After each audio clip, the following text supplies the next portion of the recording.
Düşün ki ismini sadece öyle hani büyüklerinden bir yadigar kalsın diye almıyorsun. Evet. Aynı zamanda işte onların o idam sehpalarındaki trajik sonlarından devralıyorsun bu ismi. Çok, çok ağır bir yük. Kesinlikle. O dönemin o sert yargılamalarından hani tamamlanmamış bir isyanın tam ortasından devralıyorsun. Sana soruyorum, hayatta taşıdığımız isimler, hele de böyle kanlı bir tarihle mühürlenmişse, karakterimizi sence ne kadar şekillendirir? Yani baştan aşağı şekillendirir aslına bakarsın. Değil mi? Yani boynunda böylesine ağır, resmen nefes kesici bir tarihsel yükle doğsaydın, sen bu ağırlıkla nasıl başa çıkardın? Zor, çok zor bir soru bu. İçi öfke dolu bir intikam makinesine mi dönüşürdün? Yoksa hani o ağırlığın altında ezilip tamamen görünmez olmayı mı seçerdin? Veya o ateşi alıp etrafını aydınlatan bambaşka bir enerjiye mi çevirirdin? Bu aslında sadece bir kişinin hikayesini değil de travmanın nesiller arası nasıl aktarıldığını anlamak için muazzam bir başlangıç noktası. Aynen öyle. Çünkü çoğunlukla travma biliyorsun ya felç edicidir ya da inanılmaz yıkıcıdır. Hani yapıcı olması çok ama çok nadir rastlanan bir durumdur. İşte bugün bizim masamızdaki o hacimli dosyada tam olarak bu nadir durumu gözler önüne seriyor. Kürt Araştırmaları Yayınından derlediğimiz çok detaylı notlar var elimizde bugün. Evet, çok kapsamlı bir dosya bu. Kesinlikle. Bu incelememizin amacı o Kürt siyasi tarihinin sayfaları arasında hani belki çok manşetlere çıkmamış ama kendi döneminde resmen bir birleştirici tutkal gibi rol oynamış bir ismi mercek altına almak. Doktor Halit Şervan, gerçek adıyla Mehmet Hatip Demiralp. Ki o dönemin fraksiyonlarının birbirini yediği bir atmosferden bahsediyoruz. Çok doğru, fraksiyonların birbirini yediği o dönemde adeta bir şifacı gibi ortaya çıkıyor. Onun o siyasi liderlik serüvenini, kişisel fedakarlıklarını ve o sınırları neden silmeye çalıştığını konuşacağız. Yalnız hani notlarınıza tam dalmadan önce dinleyicilerimize çok şeffaf bir parantez açmakta fayda var diye düşünüyorum. Lütfen, çok önemli o kısım.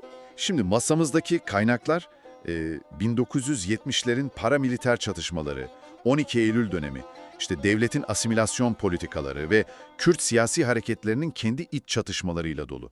Yani son derece mayınlı ve sert bir tarihsel zemin var karşımızda. Harika bir hatırlatma oldu bu. Şunu netleştirelim, bizim buradaki görevimiz ne o dönemin devlet politikalarını aklamak ya da yermek, ne de o örgütlerin hani sağ veya sol grupların ideolojik avukatlığını yapmak. Aynen öyle.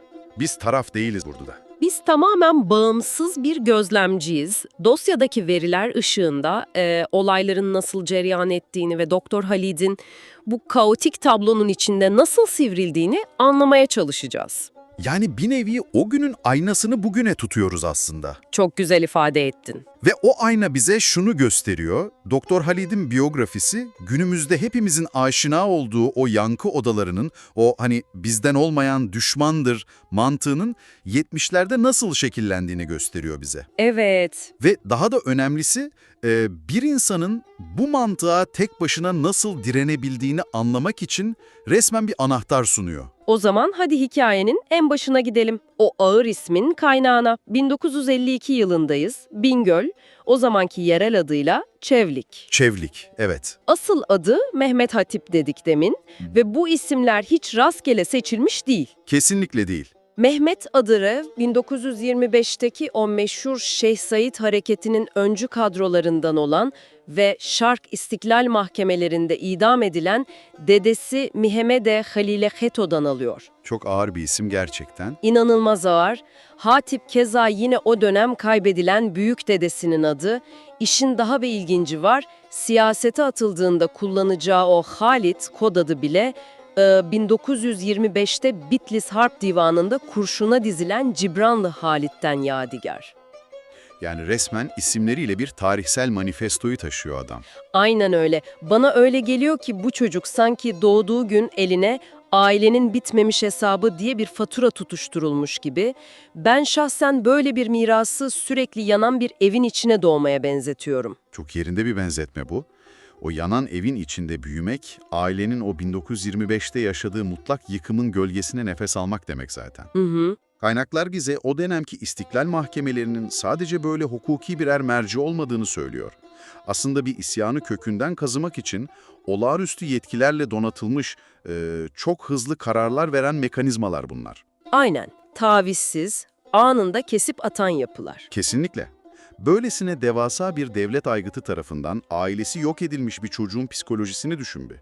Sosyolojik olarak baktığımızda bu tarz nesilsel travmalar kişiyi ya devlete karşı mutlak bir itaatkarlığa iter, silikleştirir Ya da tam tersi. ya da tam tersi gözü hiçbir şey görmeyen, mantıktan uzak kör bir şiddet sarmalına sokar. Ama işte okuduğumuz o kaynaklar bize Doktor Halid'in bu iki yola da girmediğini gösteriyor. Burada beni çok düşündüren bir detay var kaynakta. Hangisi? Babası Kasım Demiralp'te olan o mektuplaşmaları.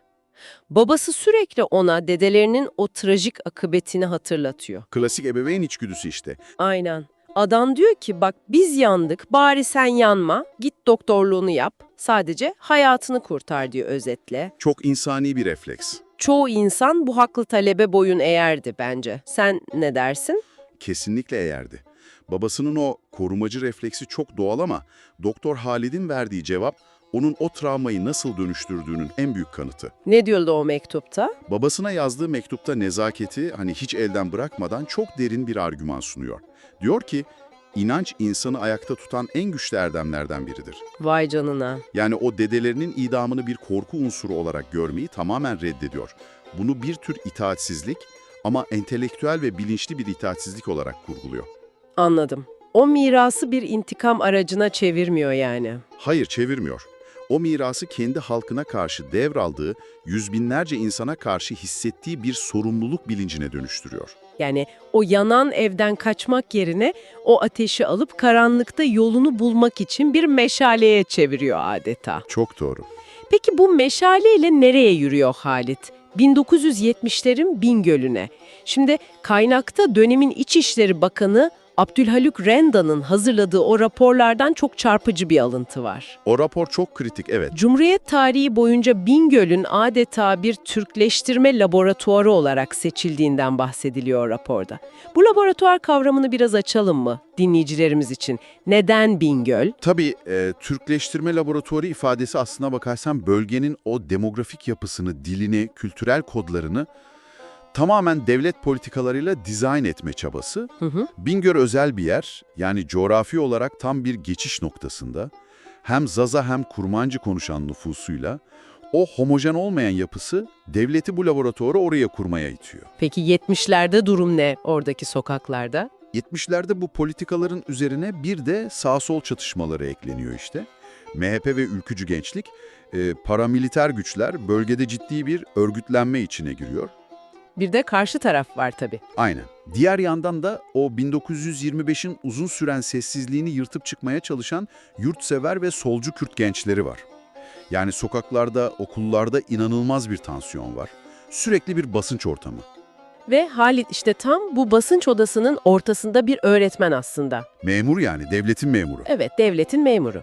Gündüz okulda öğrencilerine ders anlatıyor, gece ise ablasının o evinin tavan arasına çıkıp kapağında Kürdistan yazan yasaklı kitapları, Rus klasiklerini, işte Lenin'i falan okuyor. Orada ablasıyla olan o diyalog çok vurucu yalnız. İnanılmaz. Ablası o kitabı görüp hani safça Kürdistan neresi, burası bizim köy değil mi diye soruyor ona. O da ne cevap veriyor? Yakın gelecekte bu ismi daha sık duyacaksın diyor. Aynen. Sonra bir gün jandarma köyü basıyor. Halit komşunun o yeşil çoban keçesini sırtına geçirip vadide kayıplara karışıyor jandarmadan. Resmen aksiyon filmi gibi. Gerçekten öyle. Köylüler ona artık komünist demeye başlıyor. Oysa gülerek diyor ki evet haklılar, komünizm kötü bir şey mi? Harika bir rahatlık. Şimdi burada bir an durmak istiyorum. Çünkü karşımızda jandarmadan kaçan, yasaklı kitaplar okuyan, yerel baskıların o tavan yaptığı köyde komünist damgası yiyen genç bir adam var. Evet. Genelde hani bu tür bir izolasyon ve baskı insanı dar bir gruba hapseder değil mi? Radikal böyle yeraltı hücre yapılanmasına iter. Tabii psikolojik olarak beklenen budur. Ama o ne yapıyor? Gidip Bin Genç Der diye yasal kitlesel bir öğrenci derneği kuruyor ve üstelik hani başkanlığı bile arkadaşına bırakacak kadar geride durmayı seçiyor. Bu nasıl bir vizyon genişliğidir sence? O baskı onu neden daraltmadı da böyle açtı? Çünkü Onun zihnindeki siyaset anlayışı hani dar bir hizbin veya gizli bir hücrenin ideolojik tatmininden ibaret değildi. O dönemin o en büyük hastalığı olan seçkinciliğe düşmedi Halit. Nasıl yani? Yani değişimin ancak halkla, yoksullarla ve ezilenlerle birlikte yapılabileceğine inanıyordu. O aşağıdan yukarıya doğru bir inşa süreci istiyordu. Anladım. Kopmuyor halktan yani. Kopmuyor kesinlikle. Bingöl'deki o aşırı basınç onu sertleştirip kırmadı. Tam tersine esnemesini ve halkın içine daha çok karışmasını sağladı. Bak mesela 1977 yılında en yakın arkadaşı Cihat Elçi, Antra'da ülkücüler tarafından katledildiğinde Bingöl gençliğinde büyük bir infial koptu. Çok büyük bir acı bu. İnanılmaz ama Halit bu acının kör bir milliyetçiliğe evrilmesine izin vermedi.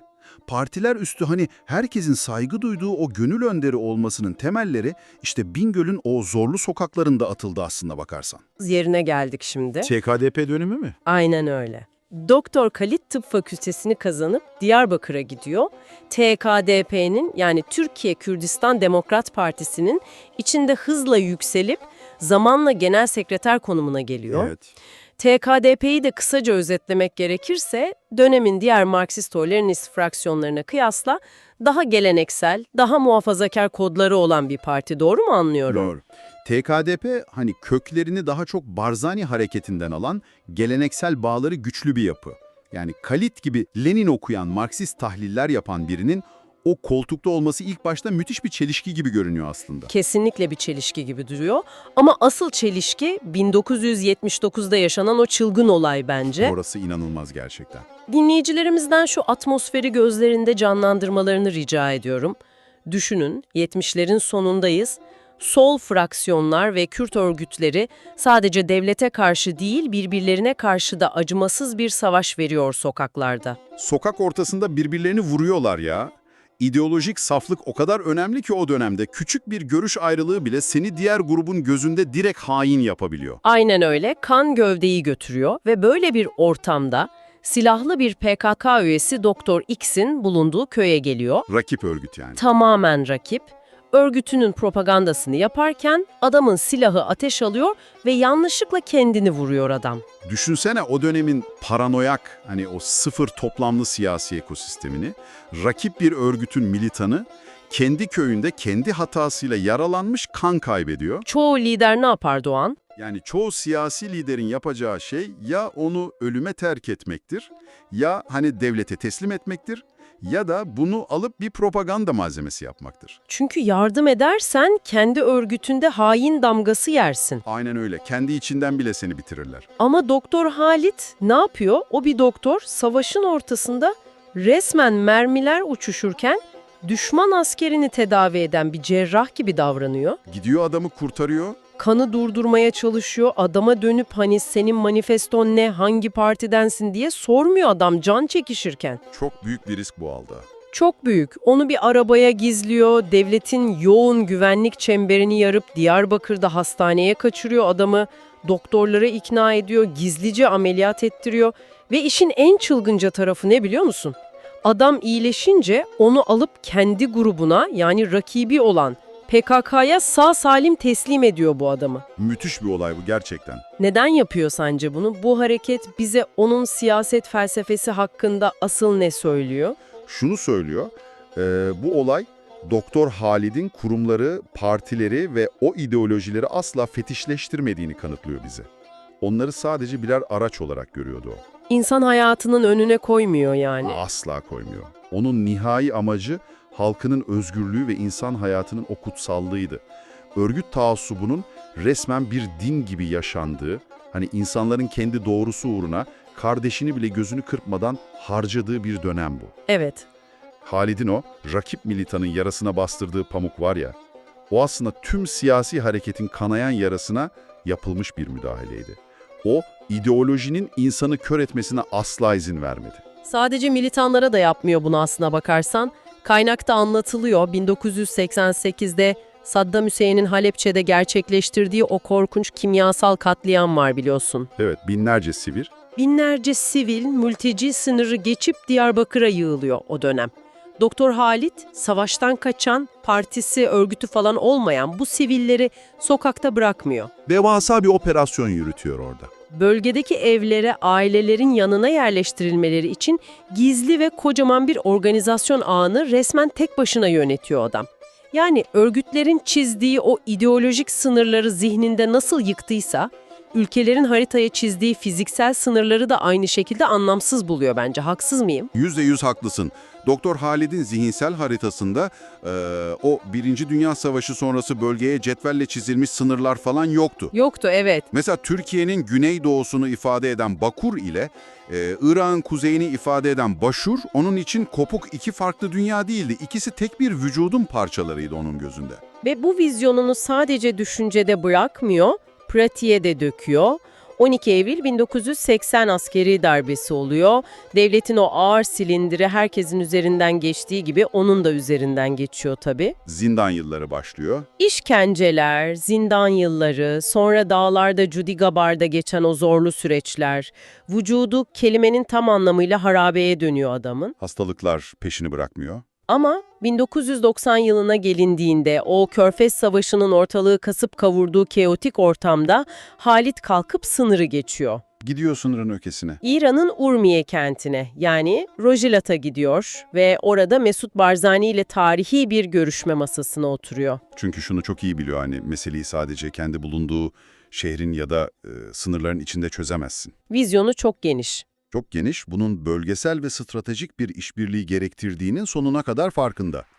Dönemin diğer büyük liderleri, ne bileyim Doktor Şivan veya suikaste kurban giden Doktor Kasimlo gibi, o da meseleye bütüncül bakıyor. Hatta diplomasiyle de kalmıyor kaynakta yazdığına göre. Kesinlikle kalmıyor. Irak'ın Batifa kasabasında Said Elçi askeri ve siyasi eğitim kampını bizzat kurup organize ediyor o dönem. Yani masanın hem diplomatik aklında var hem de sahadaki o pratik organizasyonun da var. Fakat tam da bu sınırları aşma, köprüler kurma çabasının zirvesindeyken karşısına aşamadığı çok ama çok trajik, çok kişisel bir sınır çıkıyor. Kendi bedeni. Evet, kendi bedeni.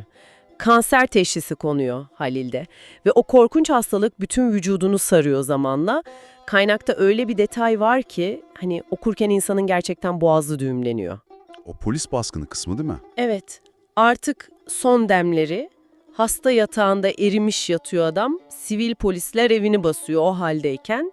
Kardeşi ona kıyamıyor yataktan kalkması için, böyle elini uzatıyor destek olmak için. Çok acı bir sahne. Ama o bitkin bedeniyle kardeşinin elini itiyor ve diyor ki bana bunların karşısında el uzatmayın, kendim kalkacağım. İnanılmaz bir irade. Desteksiz bir şekilde ayağa dikilip polislere bakarak elbet bir gün bunların hesabını soracağız diyor. Sana soruyorum, ölüme giden bir adam bu gücü nereden buluyor? Psikolojide ve siyaset biliminde bu tür tarihi figürleri incelerken insanın iki benliği olduğunu söyleriz hep. Fiziksel ölümlü benliği ve ideallerinden oluşan o büyük politik benliği. Doktor Halid'in kanserle savaşan, acı çeken fiziksel bedeni o gün o yatakta çöküyordu belki ama onun teslim olmayı reddeden o politik iradesi polislerin karşısında dimdik duruyordu. Kendi ölümünü kabullenmişti ama davasını ezdirmedi yani. Aynen öyle. Temsil ettiği halkının iradesinin aciz görünmesine saniyelik bile tahammülü yoktu onun. Ve bu iki benlik arasındaki savaşın bence en tepe noktasını, en dramatik anını 1993 yılında görüyoruz kaynakta. Birakoşi dönemi. Evet, artık hastalık son evrede, nefes almakta bile zorlandığı günler, tam o sıralarda Kürt siyasi tarihinde o Birakoşi dediğimiz karanlık olaylar patlak veriyor. Dinleyicilerimiz için açalım, nedir Birakoşi? Kelime anlamıyla kardeş kavgası. Evet. Irak'ın kuzeyinde PKK ve KDP güçleri birbirine giriyor. Kürt fraksiyonları yine birbirinin kanını döküyor o dönem. Ve Halit bu haberi o son demlerinde hasta yatağında aldığında ne yapıyor biliyor musun? Bu haberi almak onun hayatı boyunca inşa etmeye çalıştığı her şeyin çökmesi demek aslında. Aynen öyle. Yıkım demek onun için. Haberi alınca dişlerini sıkıyor ve o ölüme ramak kalmış haliyle diyor ki bu kardeş kavgasını bitirmek için benim bu yataktan kalkmam lazım. Tüyler ürpertici gerçekten. Kendi partisinin çıkarını düşünmüyor. Ya ben zaten ölüyorum deyip sırtını dönmüyor dünyaya. Son nefesinde bile derdi sadece kanı durdurmak. İşte Doktor Halid'in bize bıraktığı asıl miras bu son cümlenin ta kendisidir bence. O ideolojilerin ve fraksiyonların hani birer amaç değil, insanı yaşatmak için sadece birer araç olması gerektiğini kendi hayatıyla kanıtlamış bir figür. Çok haklısın. Ölüm döşeğinde bile hani ötekine ol değil, biz neden birbirimizi vuruyoruz diyerek o partiler üstü vicdanı temsil etmiştir son ana kadar. Gerçekten nefes kesici bir serüven. Yani düşünsene 1925'te dedelerinin boynuna geçirilen o ivam ilmeğinden devraldığı mirası Bingöl'ün o soğuk ve zorlu sokaklarında bileyen bir adam. Evet. Herkesin birbirinin kuyusunu kazdığı o karanlık ortamda örgüt taassubunun üstüne çıkıp rakibi olan bir PKK militanının hayatını kurtaracak kadar cesur olan ve son nefesine kadar o parçalanmış coğrafyayı, Bakur'u, Başur'u birleştirmek için hani sınırları silmeye çalışan bir doktorun hikayesiydi bu. Ve bu hikaye bize aslında şunu gösteriyor. İlkeler sadece böyle rahat zamanlarda dillendirilecek o fiyakalı sözler değildir. Kesinlikle. Asıl o kaos anlarında herkesin aklını yitirdiği zamanlarda yönümüzü bulmamızı sağlayan birer pusuladır ilkeler. Aynen öyle. Peki sevgili dinleyici, tüm bu tarihi arka planı, bu inanılmaz fedakarlıkları duyduktan sonra şimdi direkt sana dönüp sormak istiyorum. Evet. Sen kendi hayatında, kendi inandığın doğrular için mücadele ederken o küçük detaylarda, o kısır çekişmelerde acaba ne kadar boğuluyorsun? Asıl o büyük resmi, o birleştirici temel amacı ne sıklıkla gözden kaçırıyorsun gündelik hayatında? Çok kritik bir soru bu. Çünkü algoritmaların bizi sürekli kendi yankı odalarımıza hapsettiği, hani en ufak bir fikir ayrılığında insanları hemen düşman ilan edip duvarlar ördüğümüz bu çağda, işkence görmüş, ailesi yok edilmiş ve kanserle boğuşan bir adamın her şeye rağmen o ayrışma yerine inadına şifayı ve insanlığı seçebilmesi sence de çok çok çarpıcı değil mi? Kesinlikle öyle. Kendi ellerimizle inşa ettiğimiz o ideolojik sınırlar bizi gerçekten güvende mi tutuyor? Yoksa sadece kendi dünyamızı mı küçültüyor? Bunun üzerine uzun uzun düşünmeye değer. Bugünkü dosyada bizimle birlikte kaynaklarımızı incelediğiniz için çok teşekkürler. Bir sonraki derinlemesine incelememizde görüşmek üzere. Görüşmek üzere.